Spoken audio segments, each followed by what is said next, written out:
Assalamualaikum warahmatullahi wabarakatuh. Selamat malam untuk para pendengar setia channel Shyflash Mystery, serta pembaca di shyflash.com.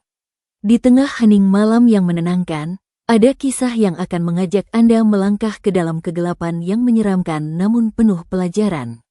Mari kita larutkan diri dalam misteri desa Karang Asri, tempat di mana udara terasa lebih berat, di mana angin membawa bisikan tak terucapkan, dan di mana bayangan-bayangan lama terus menari dalam kegelapan. Bayangkan sebuah desa yang dulunya riuh dengan suara anak-anak bermain, kini sunyi dan penuh rasa takut. Disinilah semua dimulai, dengan aroma melati yang berubah menjadi bau tanah kuburan, dengan rintihan yang menggigit jiwa, dan dengan sosok putih yang mengetuk jendela dengan kepalanya yang terbungkus kain. Mari kita ikuti perjalanan Aldi, pemuda yang terjebak dalam dunia antara kematian dan penyesalan, di mana setiap langkahnya membawanya lebih dekat dengan kebenaran yang lebih mengerikan daripada mimpi buruk. Desa Karang Asri, tahun 2014, bukan lagi tempat yang asri. Namanya menjadi ejekan pahit di mulut penduduknya yang hidup dalam bayang-bayang ketakutan yang tak terucapkan. Udara di desa itu selalu terasa lebih berat, lebih lembab, dan beraroma tanah basah yang mengingatkan pada kuburan yang baru digali. Malam-malam di sana bukan lagi milik nyanyian jangkrik atau percakapan hangat di beranda, melainkan milik bisikan angin yang menyayat dan ketukan-ketukan misterius di jendela. Aldi, yang kini dipanggil Bayu oleh sebagian warga yang masih mau menyapanya, adalah bukti hidup dari teror itu. Di usianya yang baru 22, ia hidup sebatang kara di rumah peninggalan keluarganya yang semakin rapuh. Kakaknya, Bima, dan kedua orang tuanya telah pergi secara misterius dalam rentang waktu yang terlalu singkat, meninggalkannya sendirian dengan memori-memori buruk dan tatapan penuh curiga dari tetangga. Malam itu adalah malam Jumat Kliwon. Angin berhembus pelan namun menusuk tulang. Bayu, yang mencoba tertidur di kamarnya yang dingin, tiba-tiba terbangun oleh sebuah aroma. Awalnya wangi melati, harum dan menenangkan, seperti yang selalu disukai ibunya. Namun dalam sekejap, wangi itu berubah, membusuk, menjadi bau tanah kuburan yang menusuk hidung dan menggelitik rasa panik di dadanya. Ia membuka matanya dan melihat langit-langit kamar yang gelap. Lalu, terdengar suara, bukan suara angin, bukan suara binatang. Itu adalah rintihan, parau, berat, seolah keluar dari tenggorokan yang penuh dengan tanah. Suara itu bergema di telinganya, meski sumbernya seolah-olah berasal dari dalam kepalanya sendiri. Lepaskan, desisnya, seperti gesekan kain kasar di batu nisan. Lepaskan tali ini. Bayu meremukkan bantalnya ke telinga, tubuhnya menggigil tak terkendali. Ia memejamkan mata sekuat tenaga, berharap semua ini hanya mimpi buruk. Tapi aroma busuk itu semakin kuat, memenuhi setiap sudut ruangan. Dan kemudian, dari balik kelopak matanya yang tertutup rapat, ia merasakan adanya kehadiran lain. Sesuatu yang dingin, basah, dan penuh keputusasaan berdiri di samping tempat tidurnya. Ia tidak berani membuka mata, tidak sampai ia mendengar suara ketukan pelan di kaca jendela kamarnya. Tok, tok, tok, bukan ketukan jari. Itu suara yang lebih tumpul, lebih berat, seperti sesuatu yang dibungkus. Dengan nafas tertahan, Bayu memutar kepalanya perlahan, membuka satu matanya. Cahaya bulan yang pucat menyelinap masuk dari celah tirai, menerpa kaca jendela. Dan di sana, menempel di kaca, ada sebuah bentuk. Bentuk kepala manusia, terbungkus rapat oleh kain kafan yang kotor dan compang camping. Wajah di balik kain itu gelap pekat, seperti kegelapan itu sendiri yang mengambil bentuk. Kepala itu bergerak, mengetuk kaca jendelanya sekali lagi. Tok, dan aroma kuburan pun membanjiri kamarnya. Kematian datang ke keluarga Aldi seperti wabah yang bergerak sistematis. Yang pertama adalah Bima, kakak laki-lakinya. Ia ditemukan di kamarnya sendiri pada suatu pagi yang sunyi. Tubuhnya membiru, matanya terbuka lebar memandang langit-langit dengan ekspresi teror murni. Tidak ada tanda-tanda kekerasan, tidak ada racun yang terdeteksi. Dokter menyebutnya henti jantung, tapi warga desa berbisik-bisik tentang hal lain. Mereka melihat bintik-bintik tanah di lantai kamarnya, dan aroma melati yang anehnya tetap melekat di ruangan itu berhari-hari setelah jasadnya dibawa pergi. Kematian Bima belum reda duka, malapetaka kedua menghampiri. Orang tua Aldi, Pak Didit dan Bu Sari, tewas dalam sebuah kecelakaan mobil yang mustahil. Mobil mereka ditemukan terpelanting di sebuah tikungan jalan yang landai, tanpa rem mendadak, tanpa tabrakan dengan kendaraan lain. Mereka seolah-olah kehilangan kendali begitu saja. Yang aneh, di jok mobil mereka ditemukan helai-helai kecil kain mori putih, kain kafan, dan sekali lagi, aroma tanah basah. Aldi, yang kini sendirian, menjadi sasaran empuk. Bisik-bisik berubah menjadi tuduhan terbuka. Dia membawa sial, kata seorang tetangga. Keluarga itu punya utang nyawa, bisik yang lain.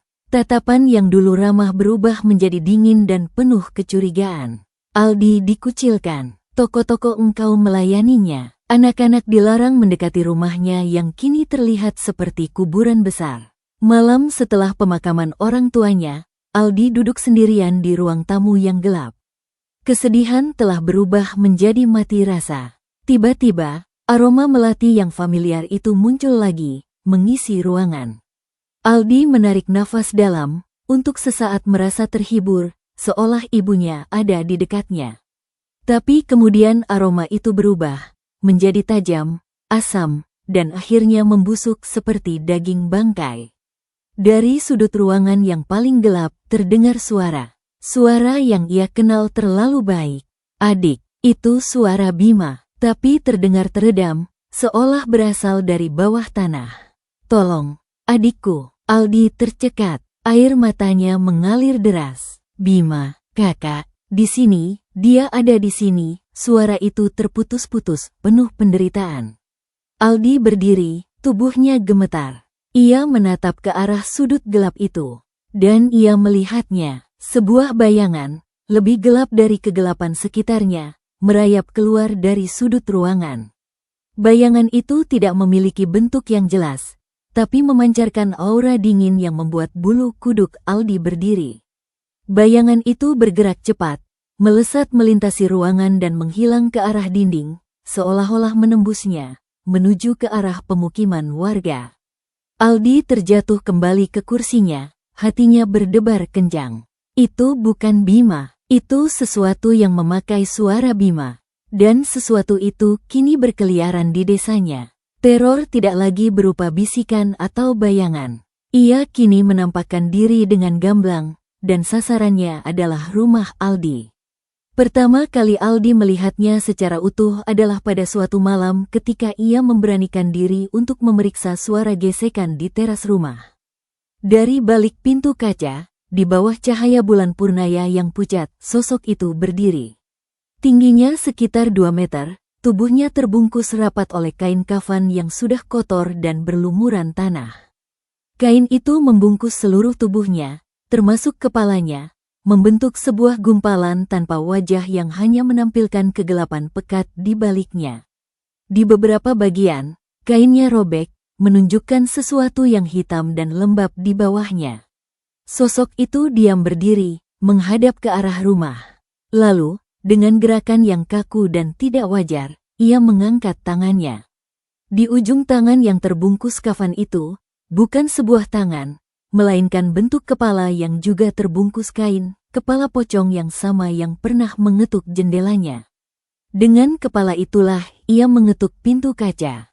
Duk, duk, duk. Suara ketukannya berat dan beresonansi, seolah mengguncang fondasi rumah. Aldi terpaku, tidak bisa bergerak, tidak bisa berteriak. Nafasnya membeku di paru-parunya. Sosok pocong itu kemudian memiringkan kepalanya. Dari balik kain, keluar sebuah rintihan yang dalam, parau, dan penuh rasa sakit. Panas, erangnya, suaranya seperti berasal dari dalam kubur. Ikatan ini terlalu kencang, menyiksa. Aldi menjatuhkan diri ke lantai, kedua tangannya menutup telinganya. Tapi suara itu tidak bisa dihalangi. Ia masuk langsung ke dalam kepalanya, bergema di dalam tulang-tulangnya. Kaca jendela bergetar hebat, hampir pecah. Sosok itu berhenti mengetuk. Aldi mengintip dari balik sofa. Sosok pocong itu kini menghadap ke jendela ruang tamu. Dengan lompatan yang tidak mungkin dilakukan manusia, gerakannya cepat, melayang, dan penuh dendam, ia berpindah dari jendela satu ke jendela lainnya, seolah-olah memeriksa setiap titik masuk, menagih simpati dengan memamerkan penderitaannya melalui teror murni. Setiap jendela yang ia datangi bergetar, dan rintihan, panas, dan lepaskan, terus bergema, menciptakan simfoni horor yang membuat Aldi hampir kehilangan akal sehatnya. Sosok itu bukan hanya mengunjunginya, ia sedang mengklaim rumah ini, dan mungkin Aldi sendiri, sebagai miliknya. Kabar tentang penampakan pocong di rumah Aldi dengan cepat menyebar ke seluruh desa Karangasri. Ketakutan kolektif mencapai puncaknya. Pak Surya, ketua RT yang sudah beruban dan biasanya bijaksana, memutuskan untuk turun tangan. Ia tidak percaya pada tahayul, tapi ia tidak bisa mengabaikan kepanikan warganya. Ia mengundang Kiai Hasan, seorang pemuka agama yang dihormati dari desa tetangga, terkenal karena kemampuannya menangani hal-hal gaib. Kiai Hasan, lelaki tua dengan sorot mata tajam dan janggut putih, datang dengan beberapa muridnya. Ia langsung merasakan energi negatif yang menyelimuti rumah Aldi seperti kabut tebal. Ritual dimulai di teras rumah saat senja. Kiai Hasan membacakan ayat-ayat suci, menyebarkan air yang telah didoakan. Suasana awalnya tenang, namun, ketika ia mulai membacakan doa pengusiran secara khusus, lilin-lilin yang menyala tiba-tiba padam sekaligus. Angin yang tadinya tenang berubah menjadi pusaran kecil yang mengangkat debu dan daun kering. Kiai Hasan terus membacakan, suaranya semakin keras. Tiba-tiba, ia terhenti. Tangannya menempel di dadanya, wajahnya memucat.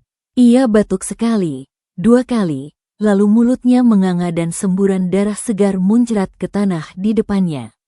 Murid-muridnya berteriak ketakutan. Kiai Hasan terjatuh, napasnya tersengal-sengal. Dia terlalu kuat, bisik Kiai Hasan dengan susah payah sebelum pingsan.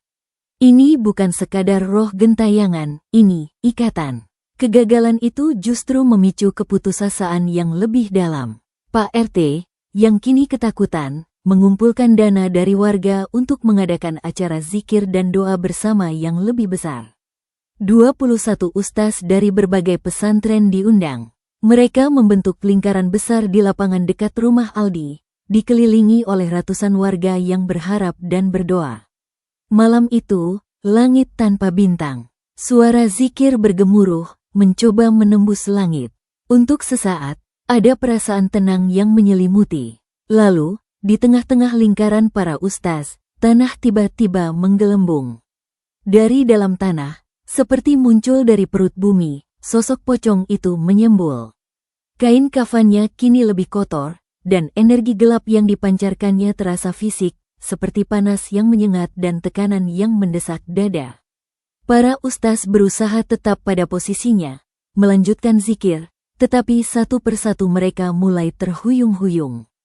Beberapa jatuh pingsan, yang lain batuk-batuk mengeluarkan darah seperti Kiai Hasan. Sosok pocong itu tidak menyerang secara fisik. Ia hanya berdiri di sana, memancarkan aura keputusasaan dan kemarahan yang murni, yang ternyata lebih kuat dari kekuatan doa yang dipersatukan.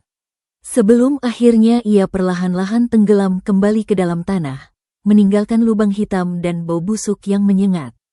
Kiai Hasan, yang sudah siuman dan menyaksikan dari kejauhan, berbisik dengan wajah pucat pasi, ini kutukan.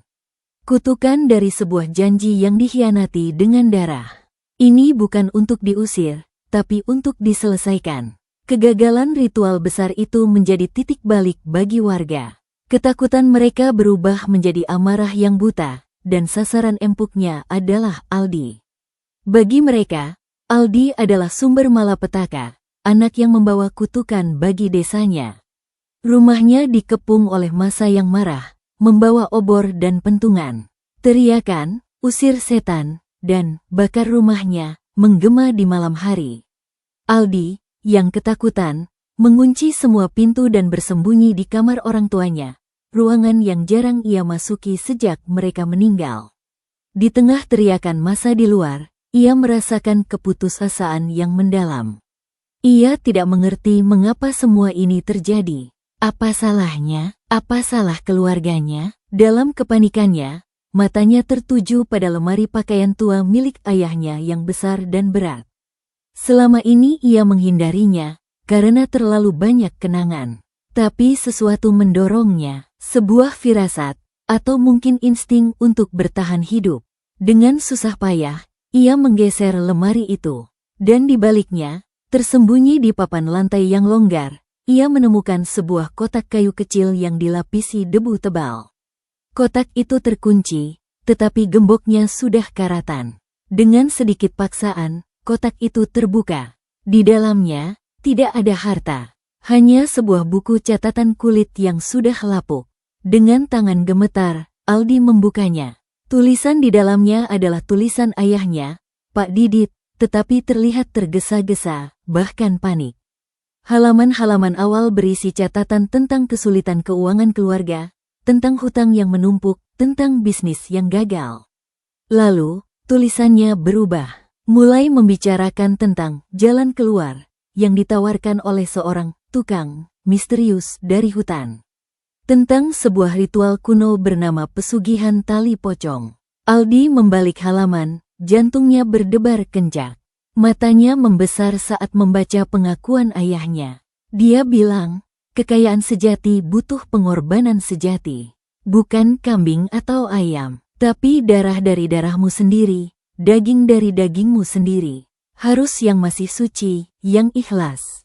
Aku tidak punya pilihan. Hutang sudah akan membunuh kita semua. Bima, anakku, maafkan ayah. Dia janji, Bima tidak akan merasakan sakit. Hanya ikatan simbolis. Tali pocong itu hanya simbol, kata dia. Tapi setelah ritual, Bima berubah. Matanya kosong, dan kita jadi kaya. Tapi setiap malam, aku mendengar tangisannya. Tulisan menjadi semakin tidak karuan. Coretan-coretan panik memenuhi pinggiran halaman. Itu bukan simbol, itu nyata. Sosok itu datang, mengingatkan janji. Tali itu harus tetap terikat. Jika tidak, dia akan mengambil kembali segalanya. Dengan darah, aku menyesal, aku menyesal. Jangan pernah buka kotak ini, Aldi. Jangan. Jika kau membaca ini, berarti hari ke-000 sudah tiba. Dia akan datang menjemput. Lepaskan talinya, tapi caranya, dia tidak bilang caranya, dia hanya tertawa. Halaman terakhir hanya berisi satu kalimat, ditulis dengan tinta yang hampir memudar, seolah sebuah peringatan terakhir yang putus asa. Jika tali tak dilepas, rumah ini dan semua yang tinggal di dalamnya akan dijemput dengan darah. Aldi menjatuhkan buku itu. Nafasnya tersengal. Sekarang ia mengerti. Kematian Bima yang misterius, kecelakaan orang tuanya, teror pocong yang menghantuinya. Semuanya adalah akibat dari sebuah transaksi terkutuk. Ayahnya telah menumbalkan Bima, kakaknya sendiri, untuk kekayaan. Dan sekarang, tumbal itu menuntut haknya. Hari ke-000 yang disebut ayahnya, mungkin hari di mana tumbal itu bangkit sepenuhnya, atau hari di mana ikatan harus diputus, telah tiba. Dan Aldi adalah satu-satunya yang tersisa untuk menghadapi konsekuensinya. Teriakan massa di luar semakin menjadi. Mereka mulai mendobrak pintu. Kemarahan massa yang telah dipicu oleh ketakutan tak terbendung lagi. Mereka tidak mendengar jeritan Aldi dari dalam rumah. Mereka hanya melihat rumah itu sebagai sumber segala malapetaka, dan Aldi sebagai perwujudan dari kutukan itu. Obor-obior dinyalakan. Pecahan botol berisi bensin dilemparkan ke atap dan dinding kayu rumah yang sudah tua. Api dengan cepat menjilat-jilat, mulai dari sudut-sudut rumah. Asap hitam pekat membubung ke langit malam, menutupi bulan. Suara gemeretak kayu terbakar dan teriakan massa menciptakan simfoni kekacauan yang mencekam. Aldi, yang terperangkap di dalam, batuk-batuk menahan asap. Panik memenuhi pikirannya. Ia harus keluar. Tapi di depan, ada massa yang ingin membunuhnya. Di belakang, api semakin mendekat. Di tengah keputusasaan itu, pandangannya tertuju ke ruang tengah. Di tengah-tengah kobaran api yang mulai masuk ke ruangan, berdiri sebuah sosok. Bukan sosok pocong yang tinggi besar. Ini sosok yang lebih pendek, transparan, dan bergetar hebat. Wajahnya samar-samar, tetapi Aldi bisa mengenalinya. Itu adalah Bima, atau sisa-sisa dari Bima. Sosok itu tampak menderita. Tangannya seolah-olah mencoba melepaskan sesuatu dari lehernya. Mulutnya terbuka dalam raungan bisu yang memilukan. Di sekelilingnya, api seolah-olah menari dengan liar, tapi tidak menyentuhnya. Bima, teriak Aldi, air matanya bercampur dengan keringat dan debu. Sosok Bima menoleh ke arahnya. Matanya, jika itu bisa disebut mata, penuh dengan penderitaan dan sebuah permintaan yang tak terucapkan. Lalu, raungan yang selama ini bisu itu pecah menjadi suara yang memilukan, suara yang memenuhi seluruh ruangan bahkan melampaui deru api dan teriakan massa di luar. Suara itu bukan dari telinga, tapi langsung ke dalam jiwa. Suara kepedihan yang tak tertahankan. Beberapa warga di depan rumah, termasuk Pak Surya dan Kiai Hasan yang baru saja tiba dengan tergopoh-gopoh, mendengar suara itu. Mereka berhenti sejenak, terpana. Kiai Hasan, yang masih memegang buku catatan yang diambilnya dari lantai setelah Aldi menjatuhkannya. Aldi lupa mengambilnya saat kabur dari kamar, membuka buku itu dengan cepat. Matanya melirik halaman-halaman yang penuh pengakuan dosa. Wajahnya berubah pucat, lalu berubah menjadi kemarahan yang suci. Ia berbalik ke arah massa, mengangkat buku catatan itu tinggi-tinggi. Berhenti, teriaknya dengan suara yang menggelegar, menembus keributan. Kalian semua berhenti, kalian tidak tahu apa yang kalian lakukan. Massa terdiam sejenak, terkejut oleh wibawa Kiai Hasan. Ini bukan kutukan dari anak itu, teriak Kiai Hasan, menunjuk ke arah rumah yang terbakar.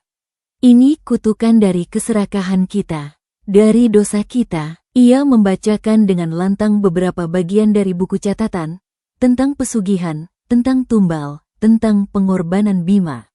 Suara Kiai Hasan bergetar antara kemarahan dan kesedihan. Kalian ingat ketika keluarga Didit tiba-tiba kaya? Ketika mereka membagi-bagikan uang, membangun sumur untuk desa? Itu bukan rezeki, itu darah. Darah anaknya sendiri, dan kita menerimanya, kita menikmati hasilnya, kita diam saat melihat kemewahan mereka. Kita semua terlibat dalam dosa ini. Terdengar bisikan-bisikan ketakutan di antara massa. Beberapa orang mulai menangis, teringat pada kebaikan keluarga Aldi di masa lalu, pada kematian misterius Bima yang mereka abaikan.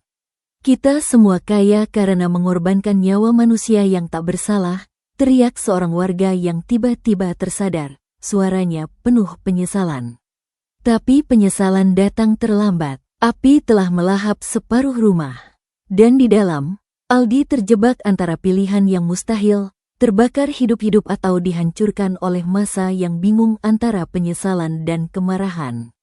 Sementara itu, sosok Bima di tengah api semakin bergetar liar, raungannya semakin menyayat hati, seolah-olah ikatan yang menyiksanya akan segera mencapai puncaknya.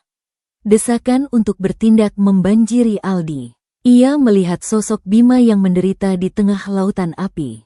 Ia melihat buku catatan ayahnya di tangan Kiai Hasan. Ia mendengar teriakan warga yang penuh penyesalan. Dan yang paling penting, ia mengingat kata-kata terakhir di buku itu, lepaskan talinya. Itu bukan hanya perintah. Itu adalah satu-satunya jalan keluar. Tali pocong itu, simbol ikatan tumbal yang mengikat roh Bima ke dunia dan menjadi sumber kekuatan sekaligus penderitaan bagi pocong yang mengganggunya, harus dilepaskan. Tapi bagaimana? Bima sudah mati. Pocong itu adalah manifestasi dari ikatan itu. Dan pocong itu ada di luar, mungkin mengintai di kegelapan, menunggu rumah ini runtuh. Lalu, seperti kilatan pencerahan, Aldi teringat sesuatu. Saat kecil, ayahnya pernah bercerita tentang dongeng, tentang roh yang terikat oleh janji. Janji hanya bisa diputus oleh yang membuatnya, kata ayahnya waktu itu, atau oleh darah yang sama, dengan tangan kosong dan hati yang bersih. Tangan kosong dan hati yang bersih. Aldi tidak punya waktu untuk berpikir lagi. Api sudah menjilat langit-langit di atas kepalanya. Kayu berjatuhan. Dengan teriakan yang memecah keputusasaan, Aldi berlari. Bukan ke pintu keluar, tapi ke dalam api, menuju sosok Bima di tengah ruangan. "Aldi, jangan!" teriak Kiai Hasan dari luar, tapi suaranya tertelan deru api. Panik dan teriakan warga memecah kesunyian. Aldi melompati bara api, mengabaikan rasa panas yang membakar kulitnya. Ia mencapai sosok Bima yang transparan. Saat ia mengulurkan tangan untuk menyentuh area leher sosok itu, di mana seharusnya tali pocong itu berada, sebuah tenaga dahsyat mendorongnya kembali. Udara di sekitar sosok Bima sangat dingin, bertolak belakang dengan api di sekelilingnya, membentuk perisai yang tak terlihat. Aldi jatuh tersungkur, tangannya terasa seperti membeku. Ia melihat ke atas, sosok Bima menatapnya, dan untuk pertama kalinya, Aldi melihat bukan hanya penderitaan di wajah itu, tapi juga pengingatan. Sebuah peringatan untuk tidak mendekat. Tapi Aldi sudah memutuskan. Ia bangkit lagi. Kali ini, ia tidak mengulurkan tangan dengan panik. Ia menarik nafas dalam-dalam, mengumpulkan segala keberanian dan cinta yang ia miliki untuk kakaknya. Ia mengingat Bima yang baik, yang selalu melindunginya, yang mengajarinya naik sepeda.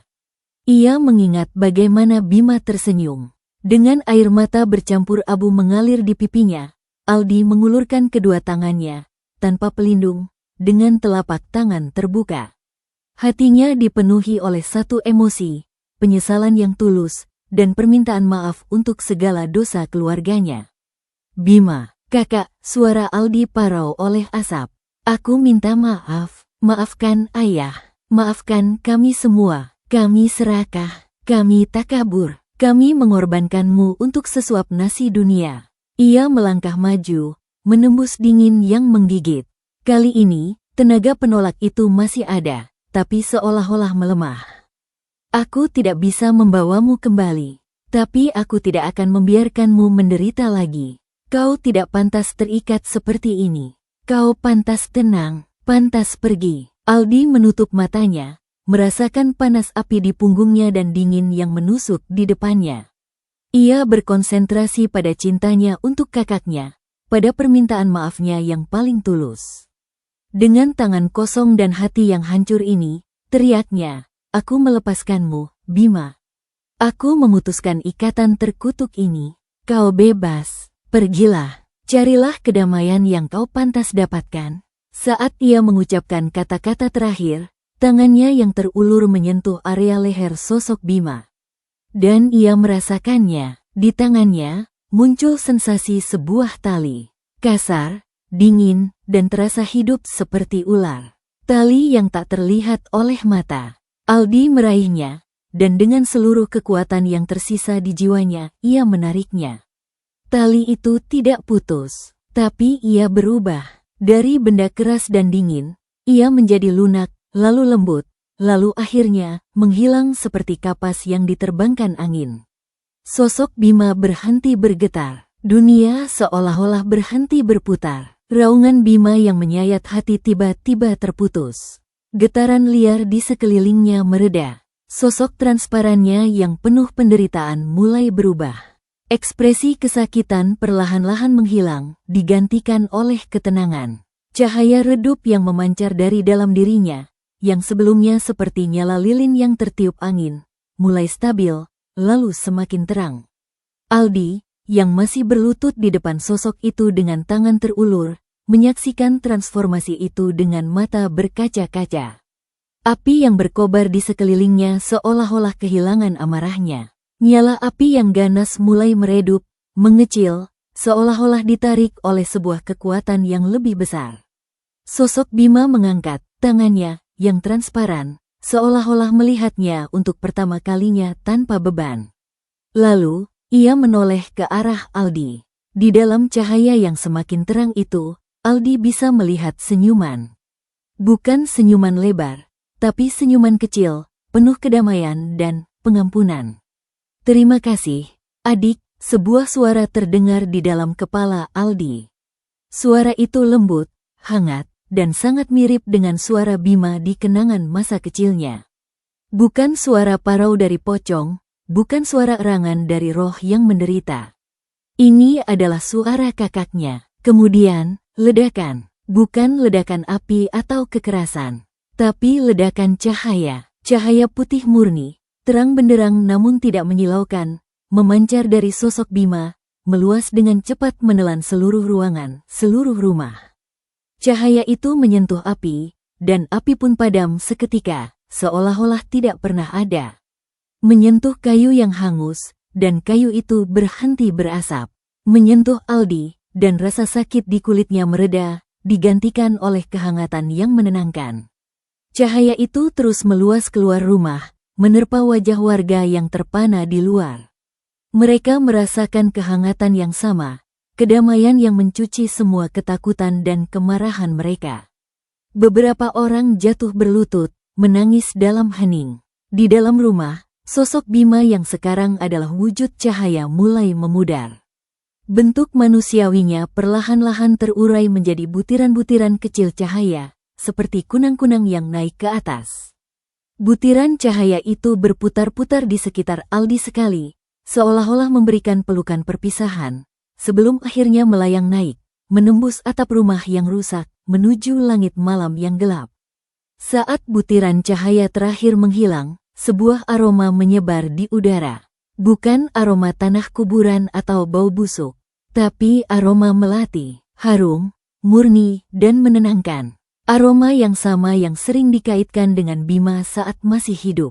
Cahaya putih pun perlahan memudar, meninggalkan keheningan. Rumah itu masih berdiri, dengan bekas-bekas kebakaran yang jelas, tapi api sudah padam total.